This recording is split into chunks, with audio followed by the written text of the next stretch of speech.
नमस्कार, मैं हिम्मत सेठ एक बार फिर आपके सामने उपस्थित हूँ एक नए विषय को लेकर।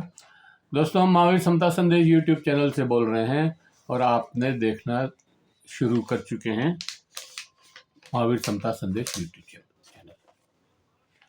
दोस्तों, आज बात करें, पिछला वीडियो भी हमने भजनलाल सरकार पे ही बनाया था और ये दिखाने की कोशिश की थी कि राजस्थान के अंदर सब कुछ ठीक नहीं चल रहा है, जबकि भजनलाल जी सब तरफ घूम घूम के ये कह रहे हैं कि हमारी सरकार जो है बहुत बढ़िया चल रही है और सब अमन चैन है चारों तरफ। लेकिन हमने कोशिश की थी कि राजस्थान में किस तरह से लोग पीड़ित हैं, परेशान हैं और आंदोलनरत भी हैं कई जगह। तो हमने बताया था कि स्वास्थ्य विभाग में किस तरह की परेशानियां हैं, जैसे कहीं करप्शन हो रहा है भयंकर रूप से और कहीं पे डिस्पेंसरी में दवाइयाँ नहीं पहुंच रही है, कहीं जांचें नहीं हो रही है, 8-8 10-10 दिन शायद जांचों के अंदर भी लग जाते हैं। तो इस तरह की जो प्रॉब्लम्स हैं उनके ऊपर हमने बात की थी। शिक्षा में भी हमने कहा था कि भाई एजुकेशन, ये विश्वविद्यालयों की हालत बहुत चिंताजनक है और कई सरकारी 7 विश्वविद्यालय तो डिफ़ॉल्टर हो गई है और बाकी भी बहुत ही तंगी में चल रही है। पैसा नहीं है, वेतन देने के लिए भी पैसा नहीं है, उनको जो है बैंक से लोन लेना पड़ रहा है। तो ये सारी चीज़ें हमने उसमें बताई थी। आज हम बताना चाहते हैं दोस्तों कि किसान, हमने कल पिछले उसमें भी बताया था कि किसान कैसे फर्टिलाइज़र के लिए, खाद बीज के लिए कितना परेशान है और कितनी लंबी लंबी लाइनें लग रही है, ये हमने बताया। आज हम आपको बताएंगे हनुमानगढ़ जिले के रावतसर टिब्बी क्षेत्र में जो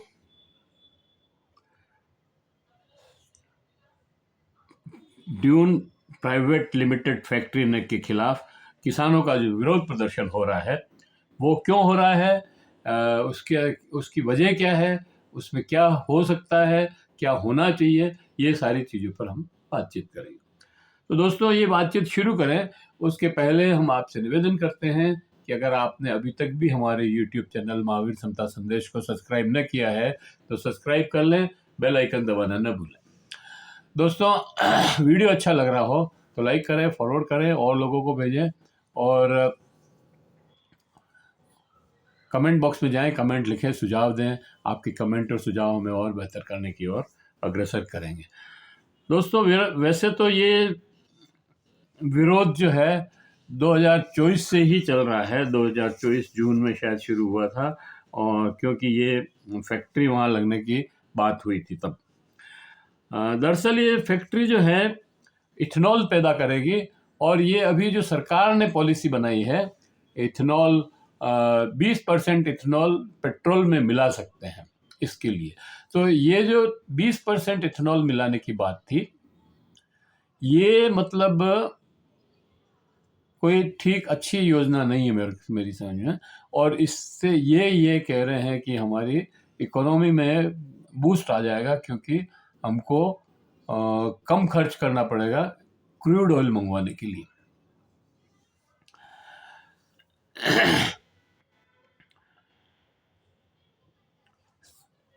प्रबंधक कह रहे हैं कि हमने सारे दस्तावेज, जो वैध दस्तावेज हैं जिनकी जो फैक्ट्री लगाने के लिए ज़रूरत पड़ती है, उनको हमने इकट्ठा कर लिया है, प्रदूषण का भी, दूसरा भी सब। तो लेकिन किसानों की बात अलग है। किसान ये कह रहे हैं कि ये फैक्ट्री लगेगी तो हमारा नुकसान हो जाएगा और बहुत बड़ा नुकसान होगा। एक तो प्रदूषण पूरे में फैल जाएगा, 100 गांव करीब इसमें आएंगे, जद में आएंगे, इसके खतरनाक जो प्रदूषण फैलेगा उसके, और 100 गांव के किसानों की खेती बाड़ी सब बर्बाद हो जाएगी। वो ऐसा इसलिए कह रहे हैं, उनका मानना ये है कि भाई ये जब फैक्ट्री लगेगी यहाँ पर तो इसमें पानी बहुत चाहिए। ये फूड ग्रेन बेस्ड इथेनॉल बनाने की फैक्ट्री है। हमने अभी तक ये सुना था कि इथेनॉल जो है शुगर मिल से जो रेजिड्यू बच जाता है उससे इथेनॉल बनाते हैं, और वो कई जगह स्प्रिट बनाने में काम में आता है, कई जगह और जगह काम में लेते हैं।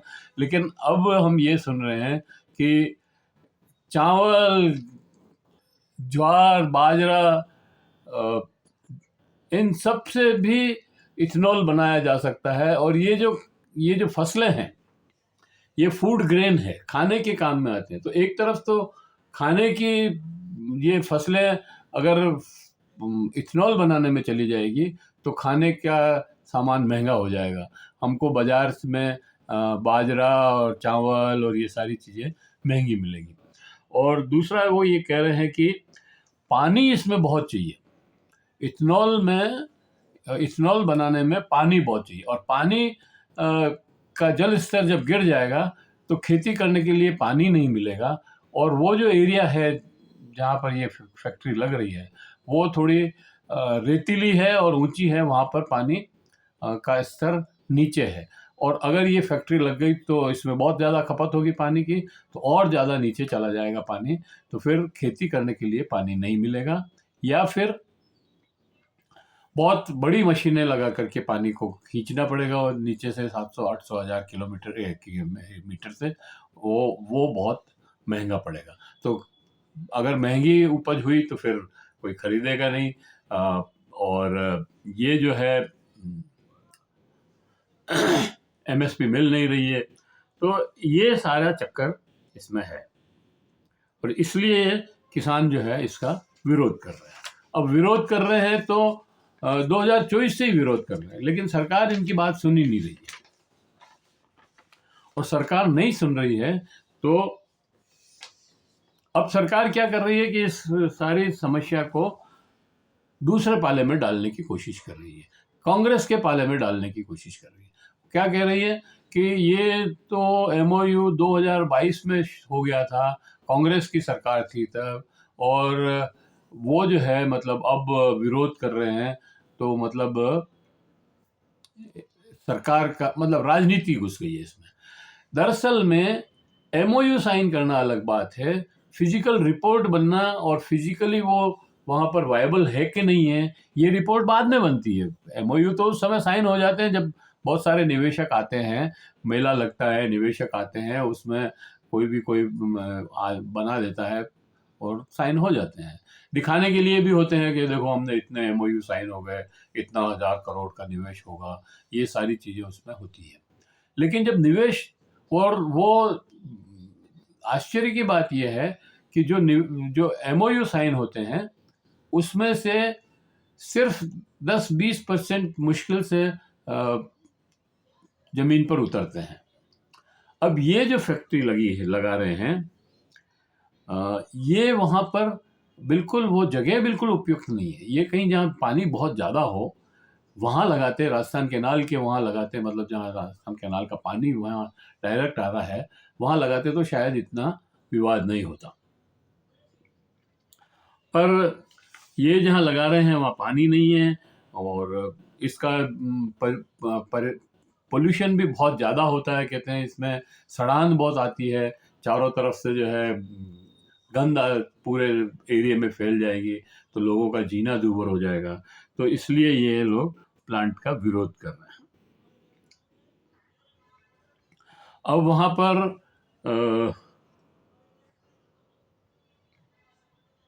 मंगेज चौधरी वहाँ के जो किसान सभा के, अखिल भारतीय किसान सभा के महासचिव हैं, उन्होंने अल्टीमेटम दे दिया है कि भाई आपने 17 तारीख तक हमारे से बात नहीं की और हमें सेटिस्फाई नहीं किया, तो हम कलेक्ट्री को, हनुमानगढ़ के जिला कलेक्ट्री कार्यालय को घेरेंगे और उसके लिए आप जिम्मेदार हो। तो अब मैं ये कहना चाहता हूं कि ये पेट्रोल में इथेनॉल मिलाने की जो नीति है इस पर ही वापस विचार होना चाहिए, क्योंकि कई बार ऐसा होता है, जैसे पिछले कुछ साल पहले आपको मालूम होगा कि एक बहुत बूम के साथ कि बायोडीजल बायोडीजल बायोडीजल का एक हवा चला था, और रतन जोत से बायोडीजल बन सकता है, और सब तरफ रतन जोत बोने का काम चला था। और हमारे यहाँ उदयपुर में भी कई पड़त ज़मीनों पे रतन जोत बोया, और यूनिवर्सिटियों में हमारे यहाँ महाराणा प्रताप यूनिवर्सिटी है, इसके वाइस चांसलर और सारे मिल करके और खूब सारे वो किए, सेमिनार्स किए, गोष्ठियाँ की, बात चर्चाएं की, और कहा कि नहीं नहीं ये तो बहुत बढ़िया है, और बायोडीजल से गाड़ियाँ चल सकती है, और ये बसें भी चलती है, और ये होता है वो होता है सब कुछ। हमने तब भी उसका विरोध किया था। हमने कहा ये फिजिबल नहीं है, और ये जो कहना है कि इसको पानी नहीं चाहिए, पानी भी लगता है इसमें, और खाद भी डालना पड़ेगा, तभी जा करके आपको रतन जोत मिलेगा के बीज मिलेंगे। लेकिन नहीं मानी गई बात। आज वो रतन जोत कहाँ है?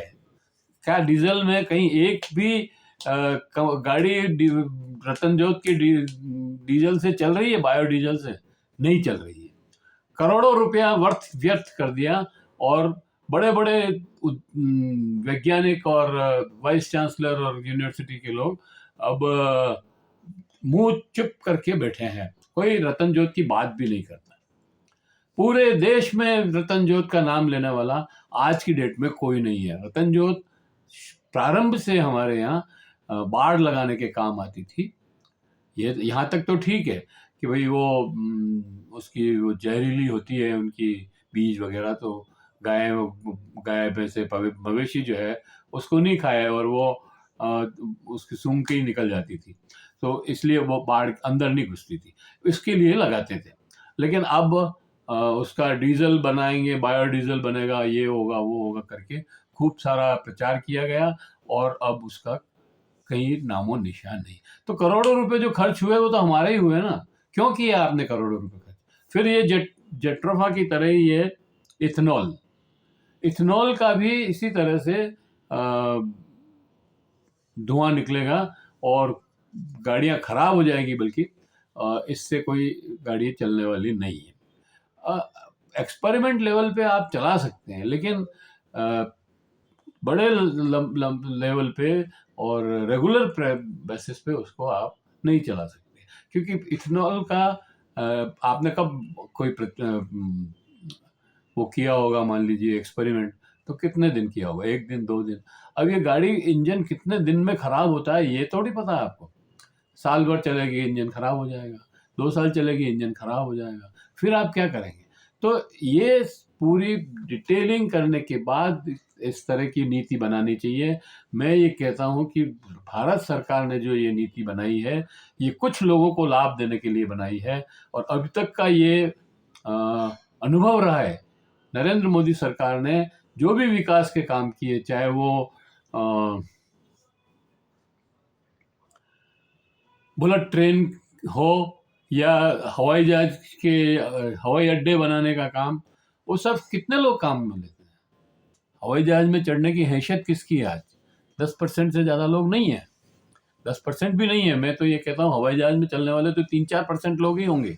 उनकी सुविधा के लिए आप इतना सारा खर्च कर रहे हैं, और हमारा जो अनाज है उसको भी बायोडीजल या एथेनॉल बना के डीजल बनाने में काम में लेंगे, तो ये तो हमारे साथ बड़ी ज्यादती है। तो दोस्तों, ये मैं कहना चाहता हूँ कि इस सारी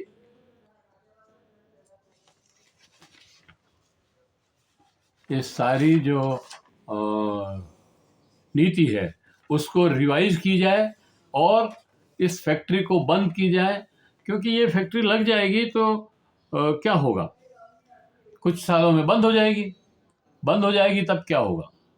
जब पानी का लेवल नीचे गिर जाएगा तो इसको भी पानी नहीं मिलेगा, तो फिर क्या होगा? फिर ये होगा कि फैक्ट्री बंद हो जाएगी। तो लोगों का जो आप जो प्रबंधक या जो मालिक है, वो जो निवेश करते हैं, वो तो एक आध फैक्ट्री बनते बनते ही निकाल लेते हैं। वो तो उनका निवेश 10% से ज़्यादा नहीं होता है। बाकी निवेश जो होता है वो बैंकों का होता है, या वित्तीय संस्थाओं का होता है। वो फिर बीमारू इंडस्ट्री हो जाएगी और लोन चढ़ जाएगा, लोन माफ़ करना पड़ेगा या तो वो भाग जाएंगे। तो यही सारा खेल होता है। तो उस खेल को समझना चाहिए और इस खेल को रोकना चाहिए। इसके लिए ये ज़रूरी है कि ये इथेनॉल जट्राफा की कहानी को न दोहराए। इसके लिए ज़रूरी है कि इन पूरी प्रक्रिया पर, पूरे नीति पर पुनर्विचार किया जाए। इसी के साथ हम इस यूट्यूब चैनल मतलब महावीर समता संदेश पर ये इस वीडियो को समाप्त करते हैं, इस बातचीत को समाप्त करते हैं। आशा करते हैं आपको ये वीडियो पसंद आया होगा। पसंद आया हो तो लाइक करें, फॉरवर्ड करें, और लोगों को भी भेजें, दोस्तों मित्रों में भेजें। और अभी तक भी आपने अगर यूट्यूब चैनल महावीर समता संदेश को सब्सक्राइब न किया है तो सब्सक्राइब कर लें, बेल आइकन दबाना न भूलें। और कमेंट बॉक्स में जाएं, कमेंट लिखें, सुझाव दें। आपके कमेंट और सुझाव हमें और बेहतर करने की ओर अग्रसर करेंगे। जय हिंद, जय भारत। मिलते हैं फिर किसी और वीडियो के साथ। धन्यवाद।